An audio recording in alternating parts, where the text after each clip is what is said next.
Hey, shalom, shalom, Most High in Christ bless. I'm Officer Semachiah at IUIC Chicago. Today, I'm going to be going over Passover. The title of the class is Passover Are You Ready? So we're going to go ahead and jump right into it. Should be a pretty quick class, not too long. Go to Exodus. We're going to start out with Exodus chapter 12 and verse 1. Exodus chapter 12 and verse 1. The book of Exodus, chapter 12 and verse 1. And the Lord said unto Moses and Aaron in the land of Egypt, saying, This month shall be unto you the beginning of months. It shall be the first month of the year to you. So this month, do we got definition of Abib? I know I said I didn't give y'all no content, but so it says, this month shall be unto you the beginning of months. It shall be the first month of the year to you. So this, what we just reading, this is not talking about January 1st. This is not talking about January 1st and the dead of winter. It's talking about Abib. It's talking about the springtime. Go to Deuteronomy 16 and 1. Deuteronomy chapter 16 and 1. We have been bamboozled in captivity. They have been leading us astray, having us celebrate a new year in the middle of the winter, where everything is dead. The grass dead. The crops are dead. Ain't nothing growing, but it's what we call it. They call it the new year. You can pull that up. The first, go back down. Go back up. I think y'all was trying to show me something and I didn't read it. Yep. You can see that? Yes, sir. You can read it. Etymology, Hebrew, Abib, literally ear of grain. Ear of grain. So when the crops start back growing. In the Bible Compact Dictionary, in the Zondervan Bible Compact Dictionary, it says ear of corn. So we know that is not happening in the dead of winter. So this month is the new month. The new month that occurs in the spring. This is when Passover comes around. Let's go back. You read Deuteronomy 16 and 1 yet? No, sir. Read that. The book of Deuteronomy, chapter 16 and verse 1. Observe the month of Abib and keep the Passover unto the Lord thy God. So it says, observe the month of Abib and keep the Passover unto the Lord thy God. Read. For in the month of Abib, the Lord thy God brought thee forth out of the earth, out of Egypt by night. So in the first month of the year, the Most High delivered us out of the land of Egypt. Go back. Exodus chapter 12 and verse 3. The book of Exodus, chapter 12 and verse 3. Speak ye unto all the congregation of Israel, saying. So now Moses is being instructed by the Lord to speak unto all the congregation of Israel about the ordinances of Passover, how to keep the Passover. Read. In the 10th day of this month. Because just to bring it up to speed, what we're reading, we're reading in Exodus chapter 12. The Most High already sent 9 plagues on the Egyptians. So now before he sent the 10th plague, he's preparing the people, because this 10th plague is going to be the plague that occurs, and the Pharaoh going to be like, hey, y'all got to get up out of here. So the Most High is preparing us before he issued that last plague. Read.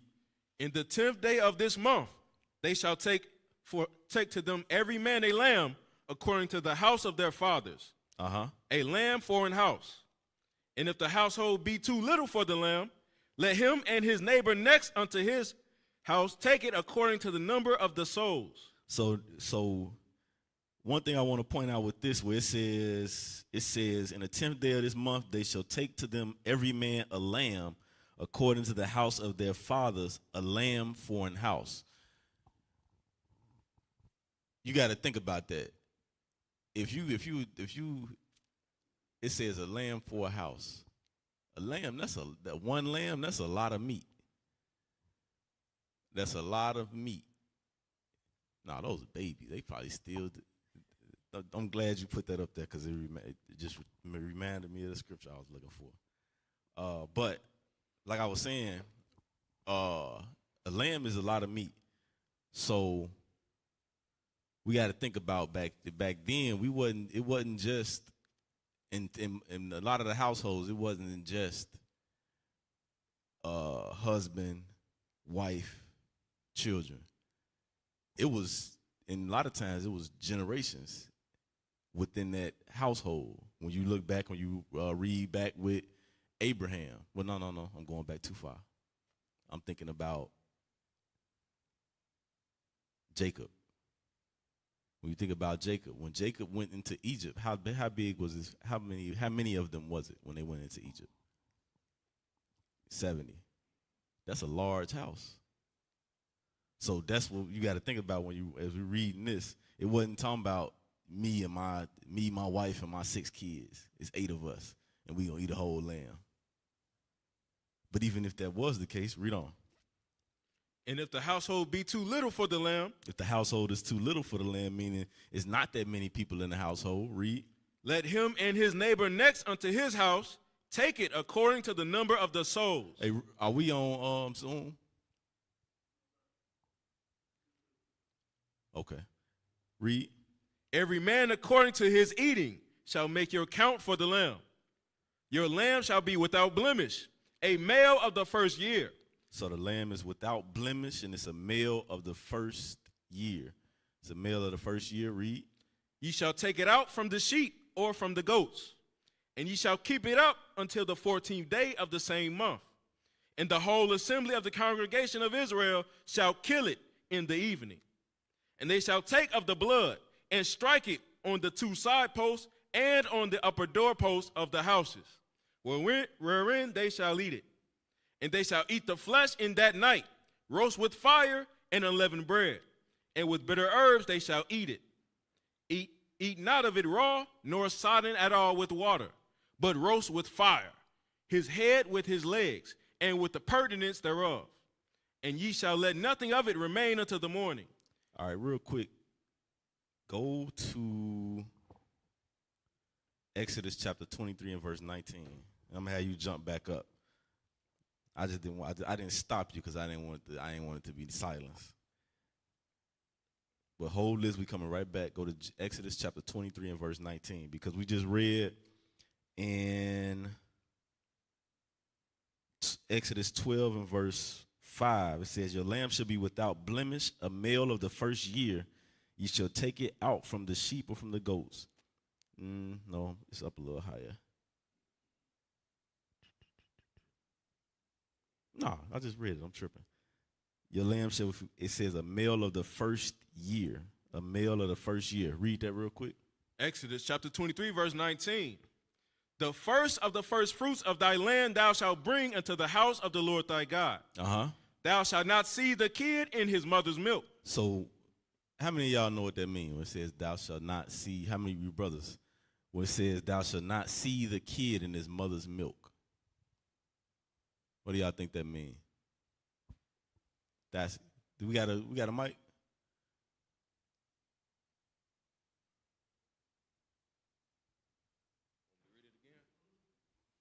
Yeah, read it again.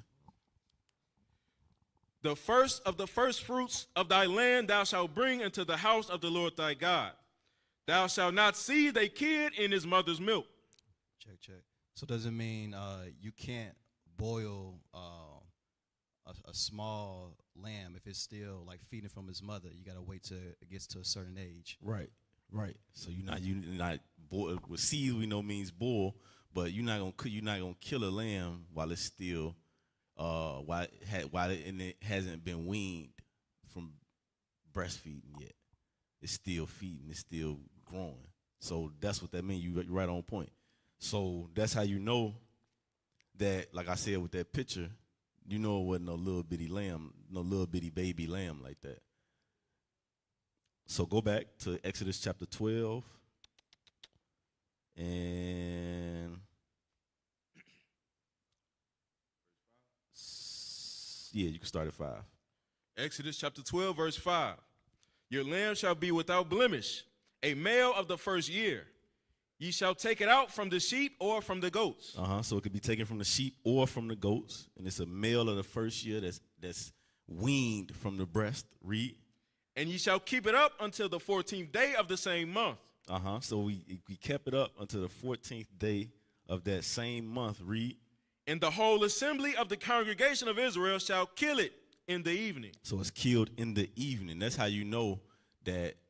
I know we talked about it on the Sabbath, but that's how you know it said you kill it in the evening. If you ain't killing it to the evening, that's how you know that we had to cook it that night. That's more so proof that if it falls on the 7-day Sabbath, we still have to cook that lamb that night because we had to kill it that night. Read. And they shall take of the blood and strike it on the 2 side posts and on the upper door posts of the house, wherein they shall eat it. Now today we don't do this. Why?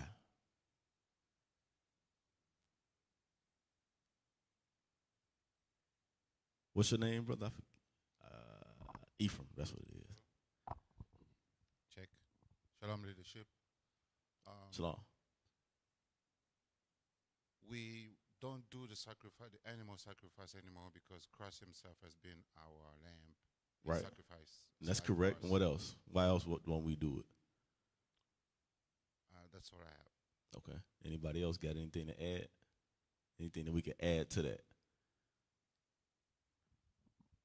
Go ahead. Shalom, officer. I think we have to abide by the laws of the land. We can't just go around just killing animals and putting blood on our. I mean, that's true too. That's not what I'm looking for, but that's true. What else?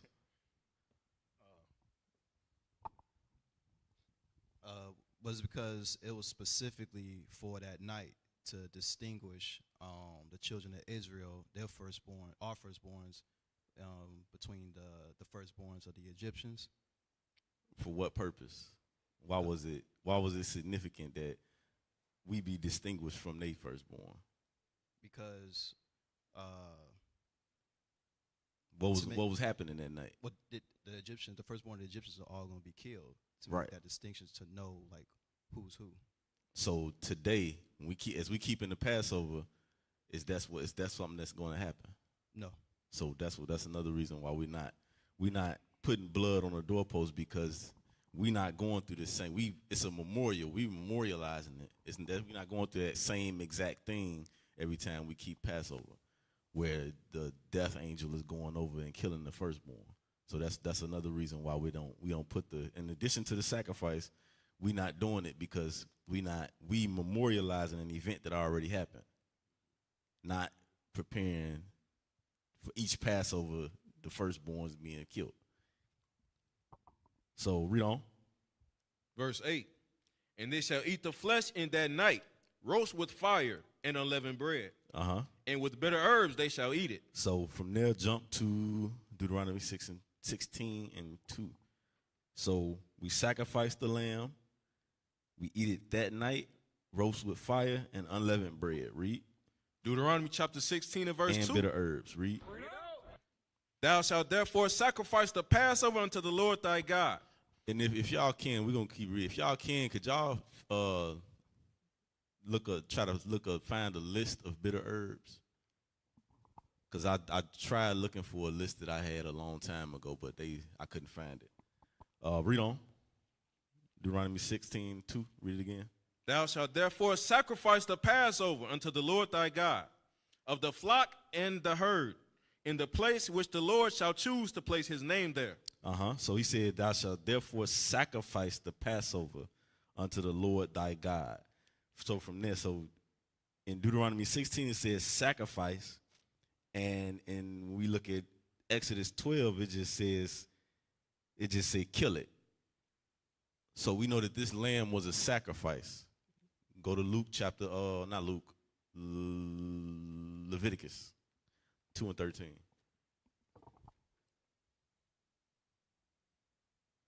So because this lamb was a sacrifice, The book of Leviticus chapter 2 and verse 13. In every oblation of thy meat offering shalt thou season with salt. Neither shalt thou suffer the salt of the covenant of thy God to be lacking from thy meat offering. With all thine offerings thou shalt offer salt. So we ought to salt the lamb. That's the only thing we salting the lamb. Ain't no seasoned salt, ain't no oregano, and ain't nothing else. We just salting the lamb. That's it. because it is a sacrifice. Did we read verse 2? No, go back to 16 and 2. Yes, sir. Deuteronomy 16 and 2. Yes, sir. Verse 2. Thou shalt therefore sacrifice the Passover unto the Lord thy God of the flock and the herd in the place which the Lord shall choose to place his name there. So now it says, in a place which the Lord shall choose to place his name there. Where did the Lord choose to place his name? Prophets. Anybody else? Got anything? All right, go ahead. You got something? Go ahead. The Lord chose Jerusalem. How do we prove that? I'm not sure if I can recall the verse, but I know that in Passover, Christ was with his parent in Jerusalem to celebrate the Passover. Okay. Anybody else? Because that's right, but anybody got the precept? Nashawn? I believe it's 2 Chronicles 6 and 6. 2 Chronicles, let's see. First.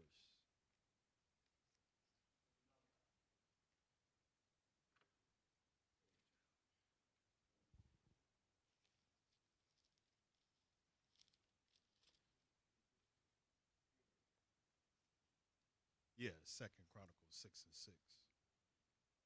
Let's read that.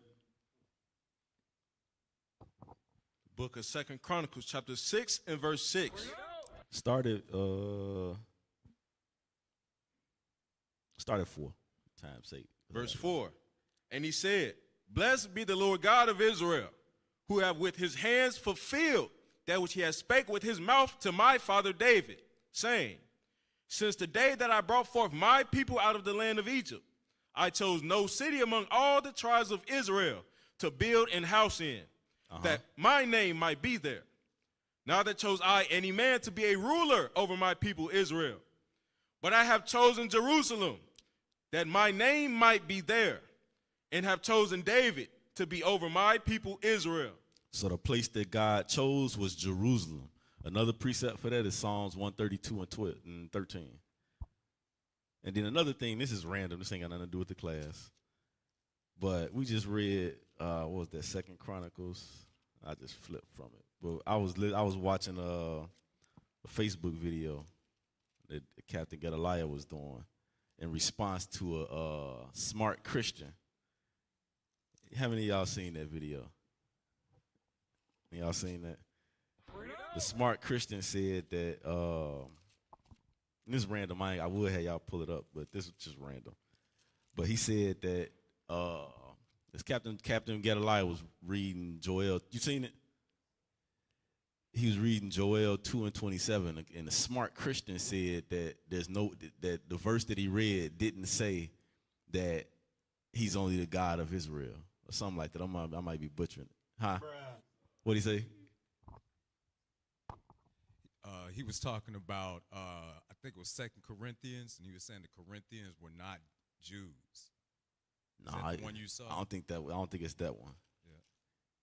Yeah. That might be the first video, because it was Okay. the Captain Gedaliah did a response video to something that because the smart Christian did a response video to a video that Captain Gedaliah did. Yes, sir. And he was saying that the Hebrew Israelites cherry picked scriptures, and that in the scripture that he read was Joel 2 and 27, where it clearly says that I am the Lord your God and none else. In the past, after he read the verse, after he played the video with Captain Gedaliah reading the verse, he said the verse didn't say that he's the only the God of Israel. Stop being a damn fool. Right. So we just read this, and it says, and he said, Blessed be the Lord God of Israel. That's all throughout the Bible. What book is the Christians reading? They not reading the Bible.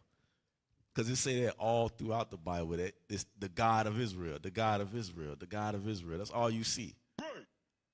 So that was random. That ain't got nothing to do with the class.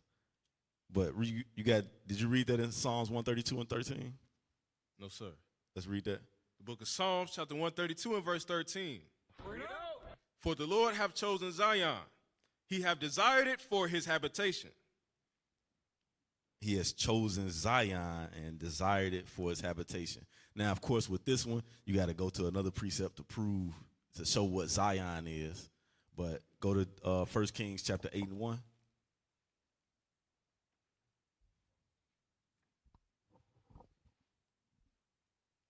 The book of 1 Kings chapter 8 and verse 1. Then Solomon assembled the elders of Israel and all the heads of the tribes and the chiefs of the fathers of the children of Israel unto King Solomon in Jerusalem, that they may bring up the ark of the covenant of the Lord out of the city of David, which is Zion. So Zion is Jerusalem. So when we reading in Deuteronomy 16 and 2 and Deuteronomy 16 and 3, we see where the Lord said that we're going to keep the Passover in a place that he chose. The place that he chose is Jerusalem. Today we are in captivity, so we're not in Jerusalem, so we're not able to go to Jerusalem. So now we are keeping it in the various cities that we are scattered across the world. In the little sanctuaries, like Ezekiel said, we are doing it across the world in the little congregations that we have throughout the world.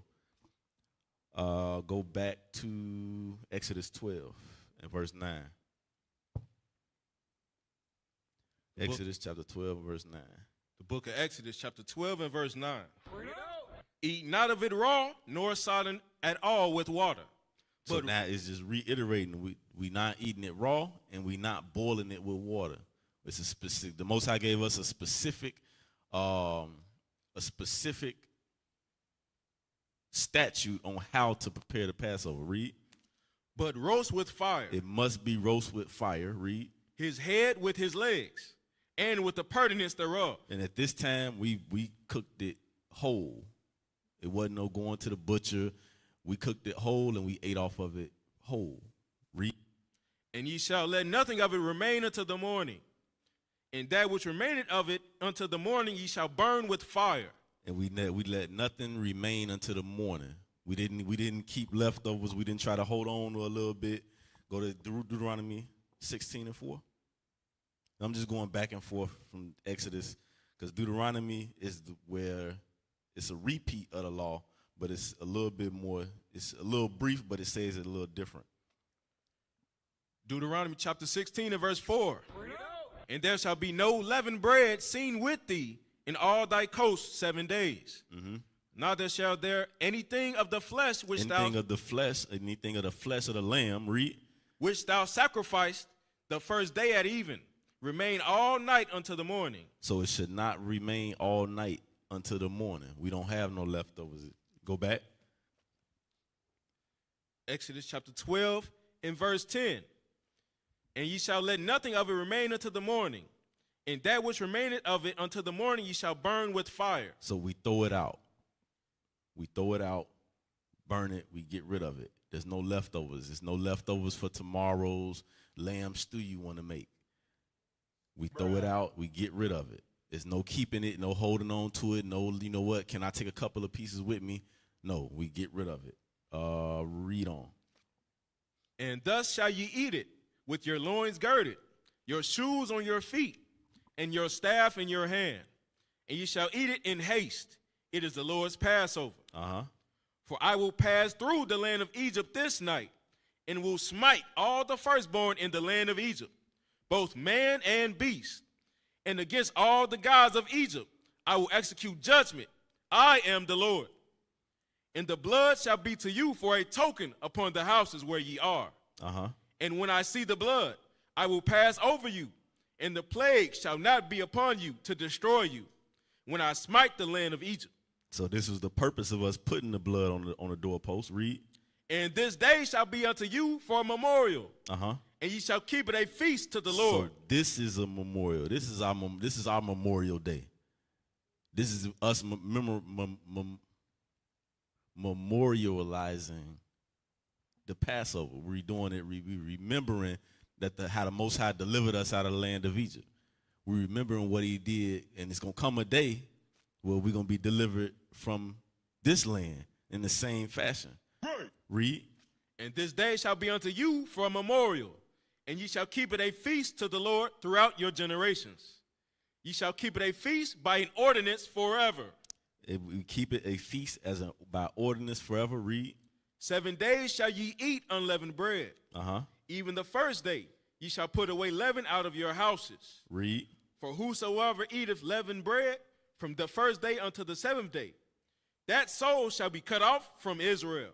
And in the first day there shall be an holy convocation. Or a holy gathering. Read.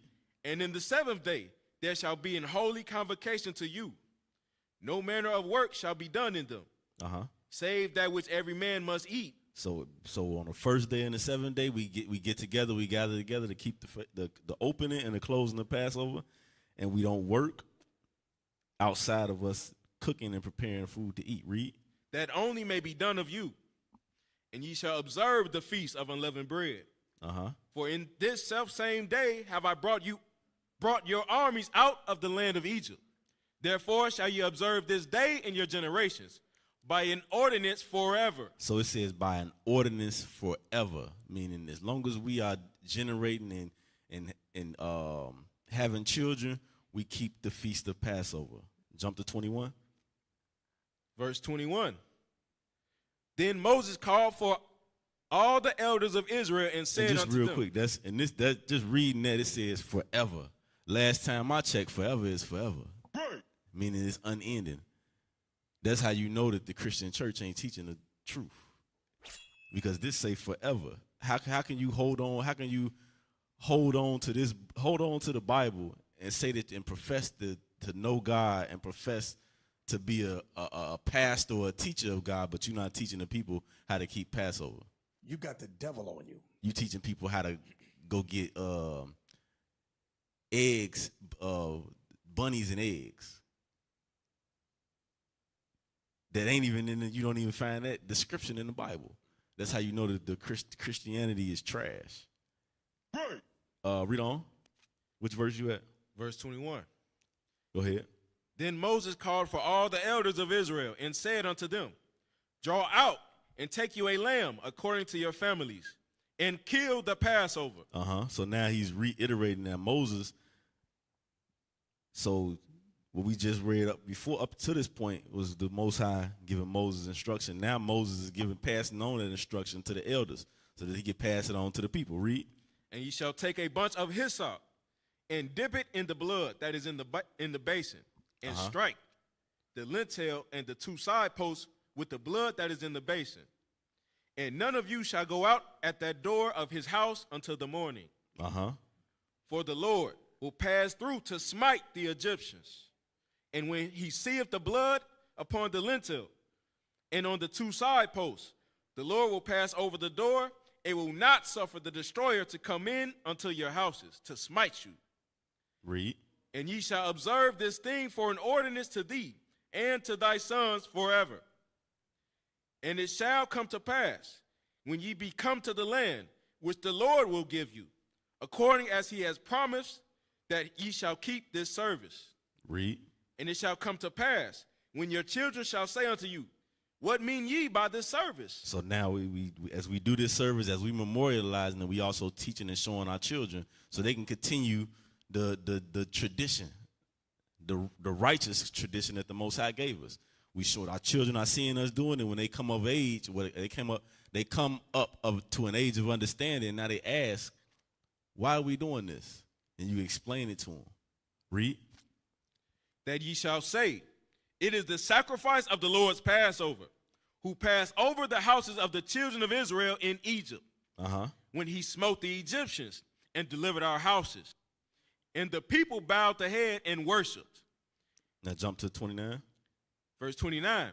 And it came to pass that at midnight the Lord smote all the firstborn in the land of Egypt, from the firstborn of Pharaoh that sat on his throne unto the firstborn of the captive that was in the dungeon, and all the firstborn of cattle. And I know typically the leadership goes over the specifics on a Passover night, but this play, he's judging the god of life and death, Isis and Osiris. Read on. And Pharaoh rose up in the night, he and all his servants, and all the Egyptians. And there was a great cry in Egypt, for there was not a house where there was not one dead. So in every house of the Egyptians, all of the firstborn was killed. All of the firstborn was killed. And after this, read.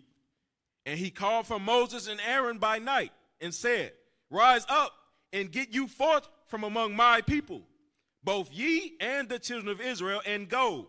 Serve the Lord as ye have said. So now Pharaoh get up. He like, hey, go. Get up out of here. Y'all can go. Go. Just go. Now this is why the Most High in Exodus 12 and 11, he said, and thus shall you eat it with your loins girded, your shoes on your feet, and your staff in your hand, and ye shall eat it in haste. That's why, because when them children were put to death, Pharaoh was like, oh, no, it's time for them to go. I know I was being hard-headed and stiff-necked all these other plagues, but you just killed my son. Y'all got to get up out of here. Get up out of here quick. Get out of my face. I don't want to see you. Read. Verse 32. Also take your flocks and your herds, as ye have said, and be gone. He said, take everything. I don't want to see nothing that got to do with none of you. Read. And bless me also. And the Egyptians were urgent upon the people. He says the Egyptians was urgent upon the people to push them up out of Egypt. They was urgent upon the people. That's why we had to eat it in haste. That's why we had to be ready. That's why we couldn't wait for the bread to leaven, because then we didn't have leavening agents and all these chemicals and stuff that you put into the batter and all of that to make it rise. We actually did it. It was more what's the word? Or would organic be the right word? And I'm not talking about organic foods. I'm talking about, would that be the right word? Natural. I don't know. They twisting. But yeah, that's the more natural way. We'll say it like that. Let's read on real quick. Then I'm gonna pull up. Let me read. We at 34, right? We're still on 33. All right, read. And the Egyptians were urgent upon the people that they may send them out of the land in haste. For they said, we be all dead men. So they like, man, he already killed our firstborn. I don't want him to kill us too. Get out of here. We not going to hold y'all no longer. Go ahead and go, because we want to at least spare our lives. Read. And the people took their dough before it was leavened. It said the people took their dough before it was leavened. Before it was leavened. So the process the process that we take now for majority of the people is not the same process that we were doing when we was in the land of Eden. When we was back then. We let the bread sit, and the yeast and all of that developed, and then it expanded. Where nowadays you go buy some baking soda or you buy something out the store and put it in there, but you mix it now, you cook it and it rise. It was a different process. Let's finish this verse and then let's pull that video up. And the people took their dough before it was leavened, their kneading troughs, being bound up in their clothes upon their shoulders. So let's pull that video up. This is a new age way of just explaining the process of leaven. So how does yeast actually make bread rise? Yeast is a type of fungus that plays a crucial role in baking and fermentation. When yeast is mixed with sugar in warm water, it begins to feed on the sugar, producing carbon dioxide gas and alcohol as byproducts. The gas gets trapped in the dough, causing it to rise and become fluffy. This process is essential for making bread, and any alcohol byproducts produced from the earlier process is usually evaporated during baking. Of course, the rising of many breads is also aided by the process of kneading. Maybe I'll cover that in another video. So that kneading, that's the, he didn't go into detail on this, but that's more so what we did then.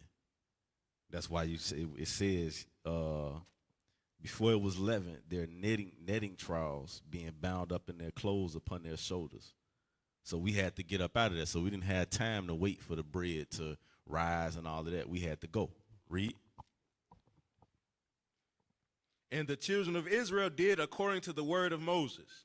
And they borrowed of the Egyptians jewels of silver and jewels of gold and raiment. And the Lord gave the people favor in the sight of the Egyptians, so that they lent unto them such things as they required. And they spoiled the Egyptians. So we left the land of Egypt, we spoiled the Egyptians. Everything they had became ours. Jump to verse 39. No, read on. Just read through. Read through to 39. And the children of Israel journeyed from Ramses to Succoth, about 600,000 on foot that were men beside children. And the mixed multitude went up also with them, and flocks and herds, even very much cattle. So we left with an abundance when we left out of the land of Egypt. Read. And they baked unleavened cakes of the dough which they brought forth out of Egypt, for it was not leavened, because they were thrust out of Egypt, and could not tarry, neither had they prepared for themselves any victual. So, and then when you read on, you see that even then Pharaoh hardened his heart again and started chasing after us. So even us, upon us departing out of Egypt, we didn't have time to sit and wait for bread to become leavened so we can bake it. We had to cook it on the fly and keep it moving. So that's why we ate unleavened bread for 7 days.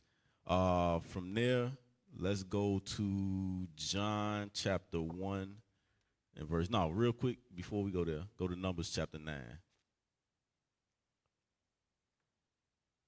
Numbers chapter 9 and verse 6. The book of Numbers, chapter 9 and verse 6. And there were certain men who were defiled by the dead body of a man, that they could not keep the Passover on that day. And they came before Moses and before Aaron on that day. So they couldn't keep it. Why couldn't they keep it?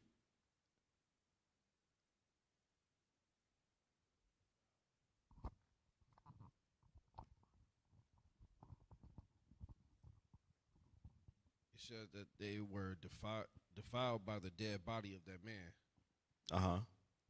And so so I'm assuming that they missed it. But Why couldn't they keep it? Because they by being defiled. We said because they were defiled. Why couldn't they keep it?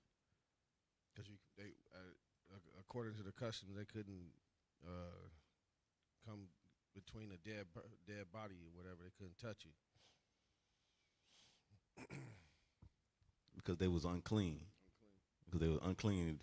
At this time, we had the tabernacle. If you were unclean, were you able to go to the tabernacle? No. So that's why they couldn't go, because they was unclean. Go back, read on. Verse 7. And those men said unto him, we are defiled by the dead body of a man. Wherefore are we kept back, that we may not offer an offering of the Lord in his appointed season among the children of Israel? And Moses said unto them, stand still, and I will hear what the Lord will command concerning you. And the Lord spake unto Moses, saying, speak unto the children of Israel, saying, if any man of you or of your posterity shall be unclean by reason of a dead body, or be in a journey far off, yet he shall keep the Passover unto the Lord. So now today we don't have a tabernacle, we don't have a temple. So in the cases of unclean and all, we don't have that. But it happened where I know last year was a prophet that his car broke down on the road, he wasn't able to keep the Passover. So what he kept it the second month. Things may happen where you may not be able to keep it. Or something could happen where you're not able to keep the Passover as it's written. You may get stranded on the road where you ain't got no lamb. You may get stranded somewhere in your travel. But in that case, this would apply. In the second month, you still keep the Passover. You still got to keep this Passover. In that second month, you do the same thing. Second month, the 14th day at even, you follow the same statutes. You just doing it in the second month because you still must keep the Passover. Read on. What verse you at? Verse 11. Read on. The 14th day of the second month at even, they shall keep it, and eat it with unleavened bread and bitter herbs.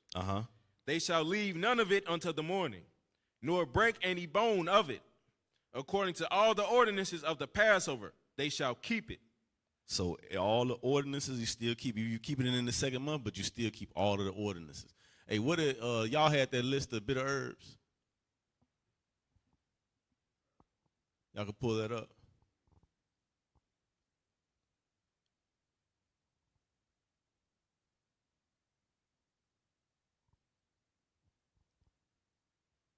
You got cilantro, and this is just a few. Cilantro, parsley, arugula, kale, and if you bout that life, you got dandelion. I think my first year or two, we did the real bitter herbs. What's another one? Dandelion. I can't think of it right now, but it's some herbs that's more bitter than these. But you can pull that down. Now let's go to John chapter 1 and verse 29. Before you go there, reread Exodus 12.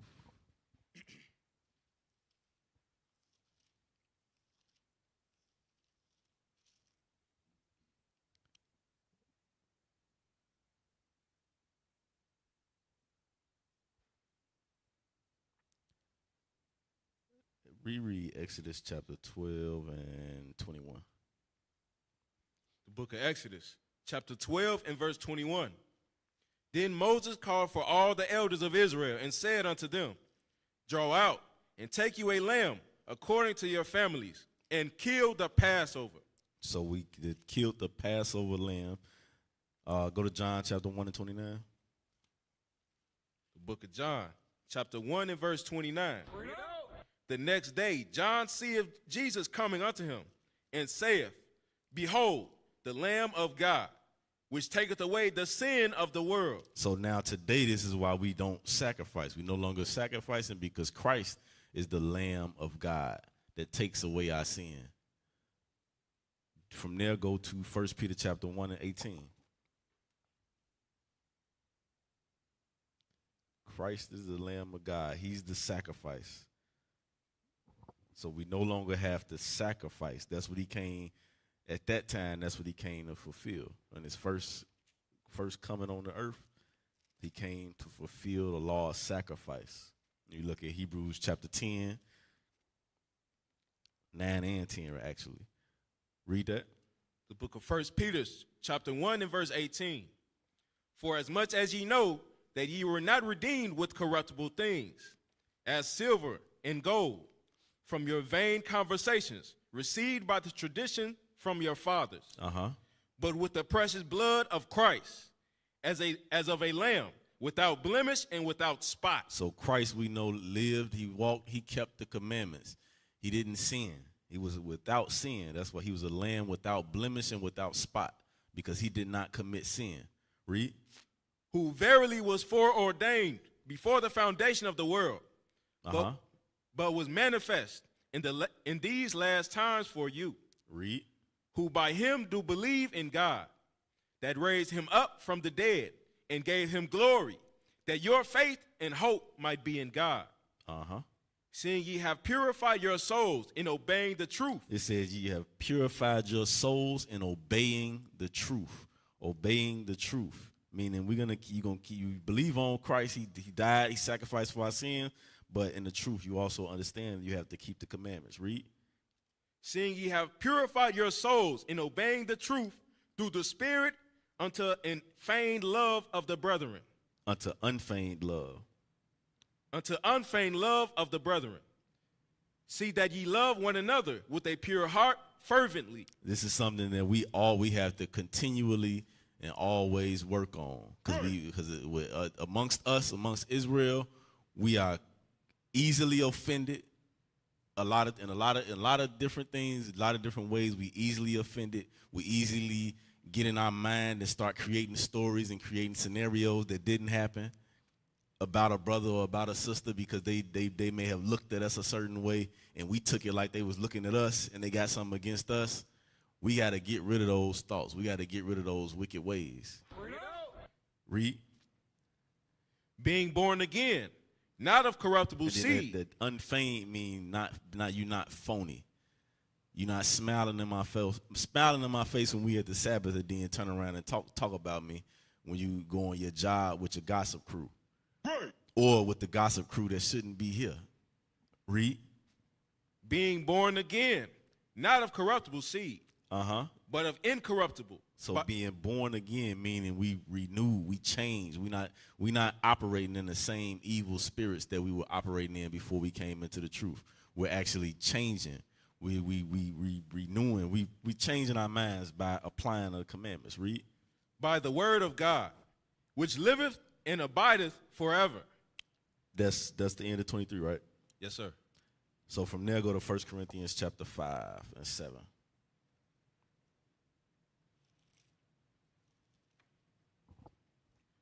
The book of 1 Corinthians chapter 5 and verse 7. Purge out therefore the old leaven, that ye may be a new lump, as ye are unleavened. So purge out the old leaven, that ye may be a new lump. And as we're going to read on, that old leaven is that old man, that old woman, that sin. Leaven is representative of sin. Read. For even Christ our Passover is sacrificed for us. Therefore, let us keep the feast. So as we approach and we come into Passover, it says, let us keep the feast. Read. Not with old leaven. Not with that old man, not with that old woman. Read. Neither with the leaven of malice and wickedness. Not with malice and wickedness. We always plotting and planning and trying to find a way to do some evil. Read.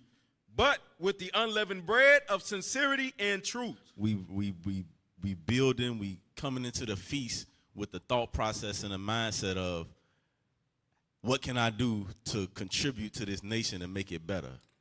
What can I do? How can I change the way I view things so that I can view my brother or my sister and be able to help them get where they need to be, because they're going to help me get where I need to be. And we only going to do that when we actually get rid of the like it says in Sirach, the evil suspicion. We got that bad as a people, where a brother or a sister, we quick to say, that's not fair. Somebody did something, and we automatically take offense and think the worst. We got to learn how to think the best in situations. Oftentimes we go straight to the negative, straight to just the evil thoughts and evil behaviors. We got to learn how to think the best. Now, of course, if a brother or sister is doing something and it's repetitive, then what you supposed to do? If a brother or sister is doing something evil, repetitive, and it keep happening, what are you supposed to do? You said what? Say it again. See Matthew 18, go talk to him. Go and talk to him. Because he may be, a brother or a sister may actually be doing something that's in your eyes, you thinking of it as, this brother or sister being like, you keep doing this every week. You planning this, you picking on me. But it may be they just don't even realize, they just don't realize that they doing it. And if you don't say nothing to them, what's gonna happen? You're gonna get bitter, and they don't even know that it's a problem. But when you talk to them, they're able to see like, hey, I didn't even realize that I was doing that. But I'm glad that you told me, because now I'm gonna stop doing it to you, and anybody else that I may have been doing it to, I'll be more conscious. And that's us actually, we gonna be able to grow together. When offenses come, we gotta talk about it. We gotta talk to each other. Because if we don't talk to each other, we just gonna be in our head with a scenario, and then when the ish hit the fan, and then you start getting questioned, your answers are gonna be, well, I know that such and such got something against me. Okay, how do you know? Well, he did. So, but did you talk to him? No. So how you know that he was doing it on purpose? How do you know that she was doing it on purpose? Well, I just know. No, that's not how it works. That means you created a scenario. You created something in your mind, and it's so real to you that ain't nothing nobody can tell you that no, that's not what's going on. You got the devil on you. Exactly. We have to come out of that thought process. That's the ways of the world. Go to the number. What time is it? Go to Numbers chapter 16 and 1 real quick. Read 1 through 5, and then we're gonna jump around. But this is another spirit that we tend to have in Israel that we got to get rid of. It's a malicious spirit, a spirit of envy. The book of Numbers, chapter 16 and verse 1. Now Korah, the son of Izhar, the son of Kohath, the son of Levi, and Dathan, and Abiram, and the sons of Eliel, and On, the son of Peleth, sons of Reuben, took men. And they rose up before Moses with certain of the children of Israel, 250 princes of the assembly, famous in the congregation. So they rose up before Moses. So it was Korah and Dathan. And they took, it says, 250 princes of the assembly, famous in the congregation. So these wasn't just no regular brothers. These were men that had some position. They had responsibilities. Read. It said they rose up before Moses. Read. And they rose up before Moses with certain of the children of Israel, 250 princes of the assembly, famous in the congregation, men of renown. And they gathered themselves together against Moses and against Aaron, and said unto them, Ye take too much upon you, seeing all the congregation are holy, every one of them, and the Lord is among them. Wherefore, then lift ye up yourselves above the congregation of the Lord. So this is envy. Because they don't have the position that Moses got. They looking at Moses and they accusing Moses of being prideful when Moses didn't put himself in the position that he's in. Right. They projecting they projecting their evil suspicion onto Moses and saying, "Hey, you put yourself above us. You made yourself a judge and ruler over us. You exalted yourself. You ain't no better than the rest of us." They created this in their mind. Read. And when Moses heard it, he fell upon his face. And he said unto Korah and unto all his company, saying, Even tomorrow the Lord will show who is, and who is holy, and will cause him to come near unto him. Even him whom he have chosen will he cause to come near unto him. So notice what do y'all notice about what Moses did? Prophets. What did y'all notice about what can you highlight? Did you raise your hand? Don't tell me. Raphael, somebody said it. I got decent ears.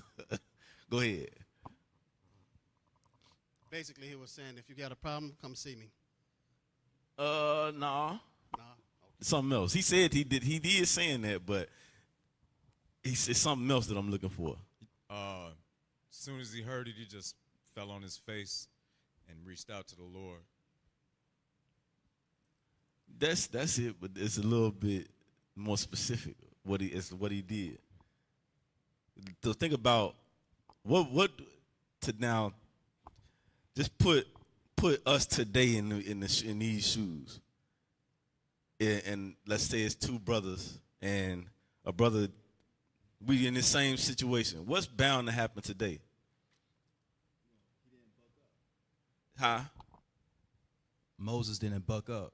He didn't buck up. Explain. Well, he didn't return the same spirit or energy that they had against him. They envied him. They had a hatred towards him. They obviously wanted to put him down. He didn't see them as a threat, as in, okay, I got to defend myself. He was humble. Right. You got something else to add? Right. So he didn't try to defend himself.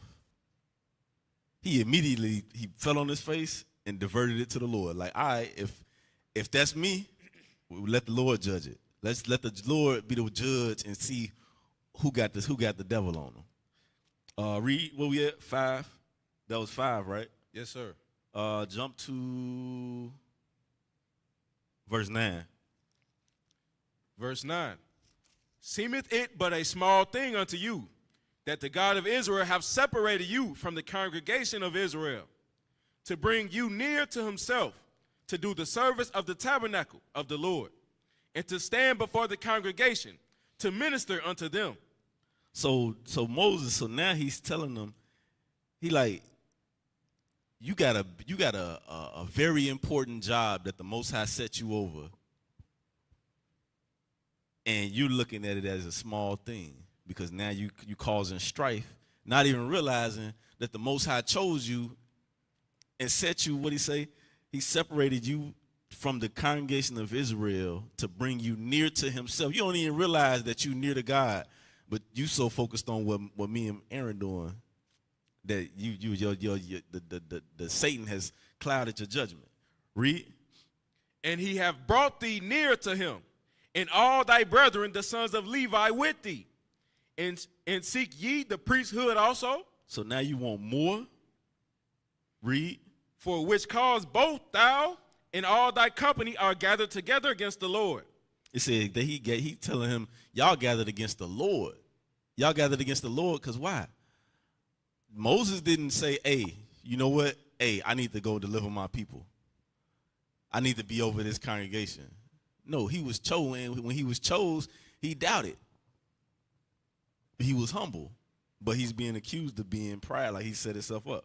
Read on. And read on. And what is Aaron, that ye murmur against him? And Moses sent to call Dathan and Abiram, the sons Jump of... to 15. Verse 15.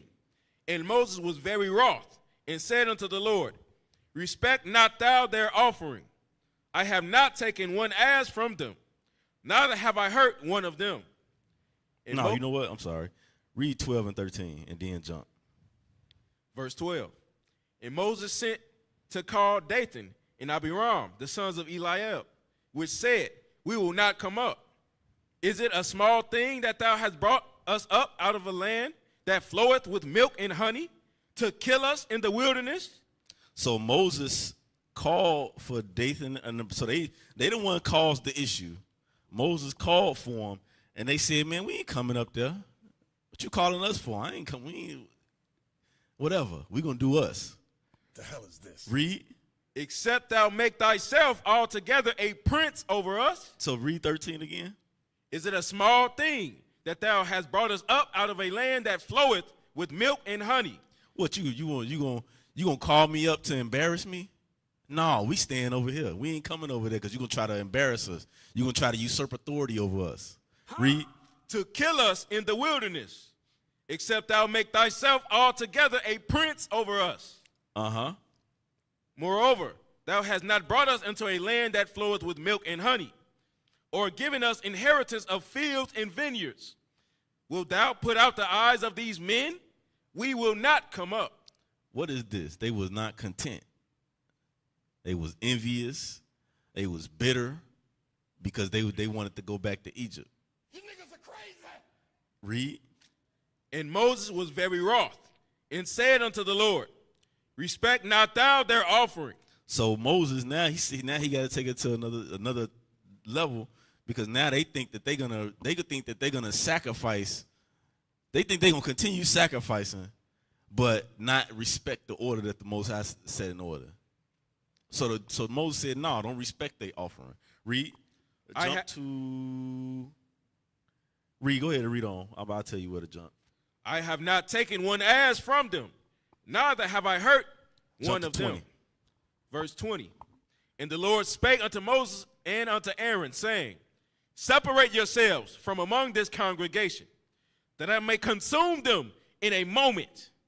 And they fell upon their faces and said, O God, the God of the spirits of all flesh, shall one man sin, and wilt thou be wroth with all the congregation? So the Most High was finna kill all of them. But Moses and Aaron, being humble, they said, nah, Lord, because these men rise up with the evil spirit, you're going to destroy all the nation? Read.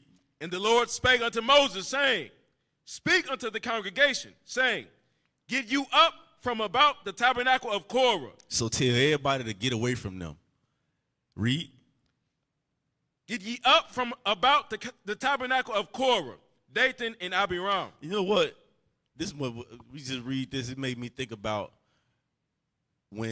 because a lot of people, when you look at a lot of people that hate the fact that we enforce God's laws, when somebody may commit fornication or they do certain things and we put them out the body and put them in contact with somebody, this is the same thing right here. They was out the spirit, so the Most High finna put them to death. We ain't doing nothing. Of course, we ain't putting nobody to death. I gotta say that. We ain't putting nobody to death, but this is the same vein of thought. The Most High said, speak unto the congregation, get you up from about the tabernacle of Korah, Dathan, and Abiram. Meaning get away from them. Separate yourselves from them. Put them out. Read. And Moses rose up and went unto Dathan and Abiram, and the elders of Israel followed him. And he spake unto the congregation, saying, depart, I pray you, from the tents of these wicked men, and touch nothing of theirs, lest ye be consumed in all their sins. Jump to 30. Verse 30. But if the Lord make a new thing, and the earth open her mouth, and swallow them up, with all that appertain unto them, and they go down quick into the pit, then ye shall understand that these men have provoked the Lord. So we're gonna read on, but what could have been done to prevent from getting to this point? What y'all think could have been done by Korah, Dathan, and Abiram? What could have been done? No, what could they have done differently to possibly have prevented it getting to this point?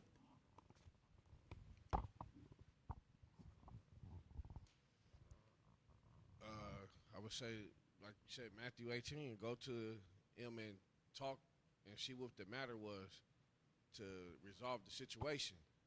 No, I'm talking this. So this is after they went to Moses, went sideways at Moses, and all of this, and then we see the conversation. We see all these things, chain of events happening, and they still should have just took the correction. They should have took the correction. If they had just in verse 10, let me see, verse 9, when Moses reminded them of the position that they had, and then he called for them, they could have actually, hey, you know what? I got besides myself. I got the devil on me. And it could have possibly prevented it even getting to this point where now Moses prophesying, he said, if the Lord make a new thing and the earth open up her mouth or a sinkhole and swallow them up with all that appertain unto them, and they go down quick into the pit, then ye shall understand that these men have provoked the Lord. You're going to learn today. Read on. Verse 31. Verse 31. And it came to pass, as he had made an end of speaking all these words, that the ground clave asunder that was under them. And the earth opened her mouth and swallowed them up, and their houses, and all the men that appertaineth unto Korah, and all their goods. So we got to think. Now we know this is we dealing with the priesthood, the high priest, and all of that. But we got to understand, when we do that to one another, it's the same thing. That means we don't see Christ in each other. When we deal ill with each other, create scenarios, and have all type of evil thoughts one towards another. When we do that, like it say, if you did it, what it say? If you do this to one of the least of them, my brethren, you did it to me. When we act like that and behave like that towards each other, we acting like that and behaving like that towards Christ. Because if any of us think that we're gonna be here and being evil, treating our brother evil, treating our sister evil, and then if we make it to the wilderness, we're gonna just flip on the switch and do what Christ say. Nah, it don't work like that. We have to be doing it now, because when we do it now, it's gonna prepare our spirits to be able to do it then. we gotta learn how to see Christ in one another. With that's it on that. Go to Romans chapter 12 and verse 14.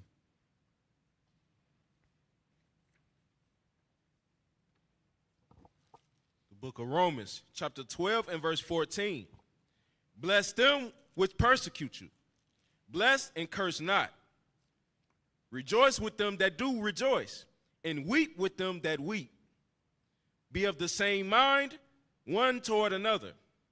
Mind not high things, but condescend to men of low estate. Don't be prideful. Don't be so full of yourself that you can't see the needs of your brothers and sisters around you. Read. Be not wise in your own conceits. Don't be conceited. Meaning can't nobody tell you nothing. You know it all. You got all the experience. You got all the schooling. You got all this. You got a supreme understanding where nobody can actually tell you something. You got a supreme understanding where you think you will never make a mistake. Read. Recompense to no man evil for evil. It says recompense to no man evil for evil. Somebody do you wrong, are you going to be able to be the better person, be the bigger person, and not try to get back at them? Right. Or hold a grudge? Read. Provide things honest in the sight of all men. If it be possible, as much as lieth in you, live peaceably with all men. Dearly beloved, avenge not yourselves. Read that again. Dearly beloved, avenge not yourselves. Read that one more time. Dearly beloved, avenge not yourselves. This is something that probably not all of us, but a lot of us really got to think on this. And avenge not yourselves. It ain't always somebody come do something to you and you about to knock them out. It could be something as little as you holding a grudge. That's you avenging yourself. You separate yourself from a person completely. You don't shalom them. You don't say nothing to them. You like, you know what? You over there. I'm gonna be over here. But there's no peace between you. That's you avenging yourself. You taking it upon yourself to judge the other person. Read. But rather give place unto wrath, for it is written, vengeance is mine. I will repay, saith the Lord. So that's something that's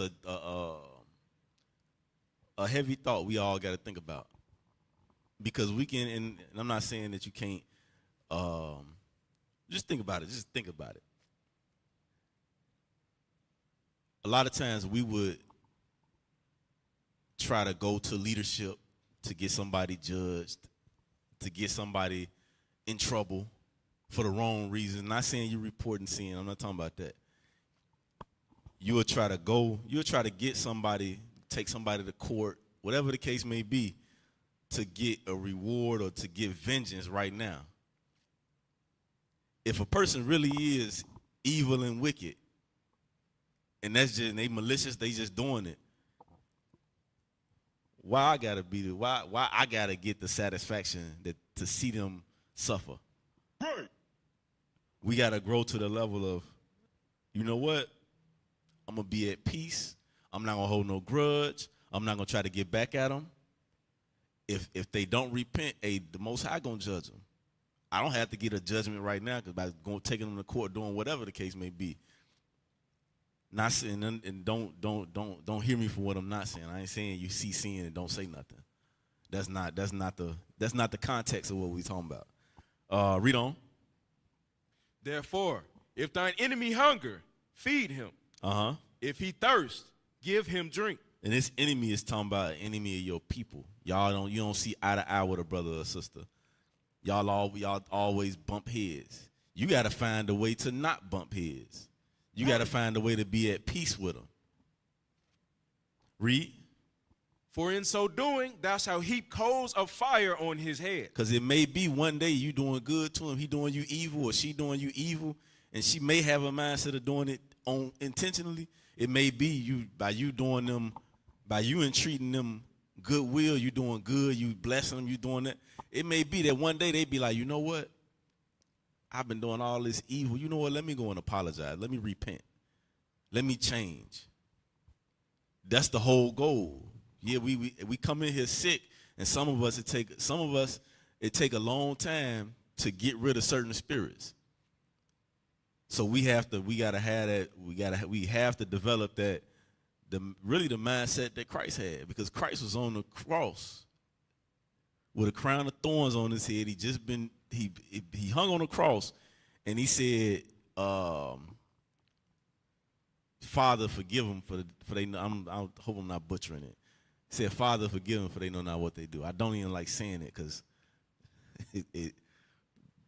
but that's what he said. And this is after they crucified him. But we have petty gripes and petty things that happen amongst us, and we hold grudges. Christ was put to death, and he said, forgive him. But we have like little petty stuff, little petty things that that happen amongst us, and we holding a grudge. I ain't talking to them. No, we see a brother come through the door, we go the other way. We can't move like that. We gotta learn. Powerful niggardry at work here. We have to learn how to read 21. Be not overcome of evil. Don't be overcome of evil, meaning you fighting fire with fire. Somebody evil to you, you're going to be evil to them. Somebody evil to you, now you got a grudge. Somebody evil to you, now you avoiding them and you don't want to talk to them. Read. But overcome evil with good. Overcome evil with good. Go out your way to try to win your brother or your sister over. Go to Romans 13, jump to the next chapter, 13 and 9. Romans chapter 13 and verse 9. For this, thou shalt not commit adultery. Thou shalt not kill. Thou shalt not steal. Thou shalt not bear false witness. Thou shalt not covet. And if there be any other commandment, it is briefly comprehended in this saying, namely, thou shalt love thy neighbor as thyself. So us keeping the commandments is comprehended in us loving our neighbor as ourself. Because none of us will hold a grudge against ourselves. You gonna hate yourself because of a mistake you may have made? No, you're not. 9 times out of 10, you're not.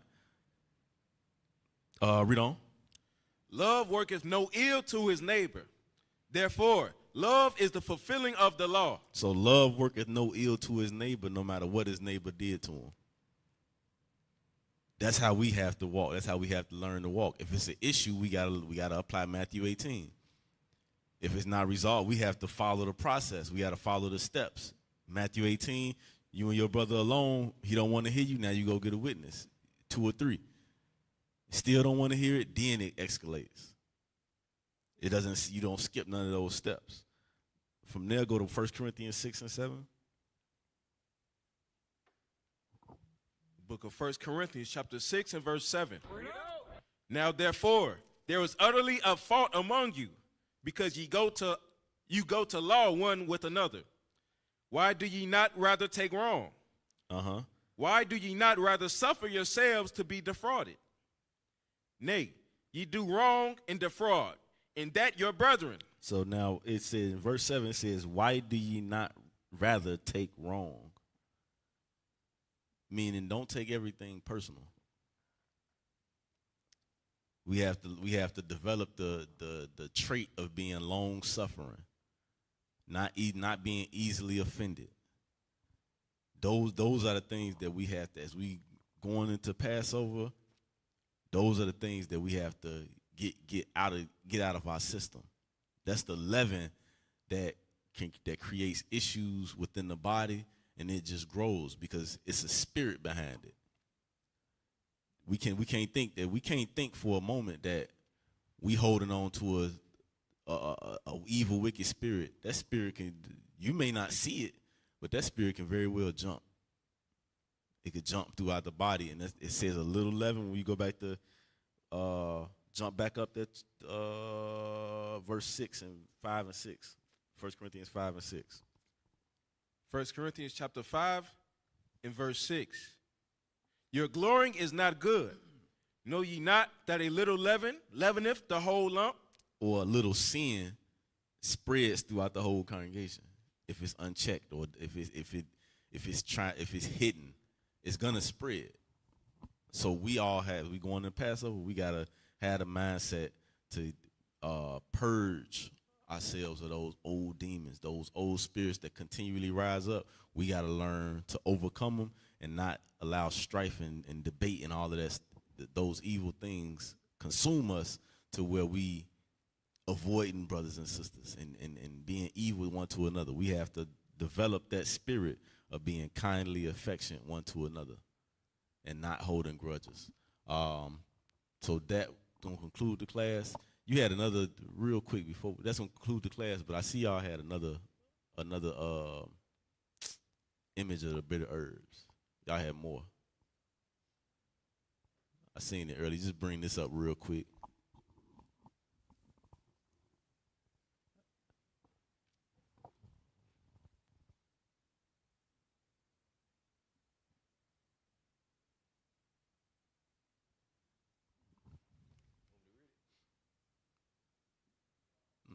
Common Mediterranean herbs. Okay. Basil, or sweet basil, bay leaf, sage, lavender, dill, tarragon, oregano, sweet marjoram, rosemary, parsley, thyme, mint. So those are some additional ones. But that'll conclude the class. I pray that y'all got something from it.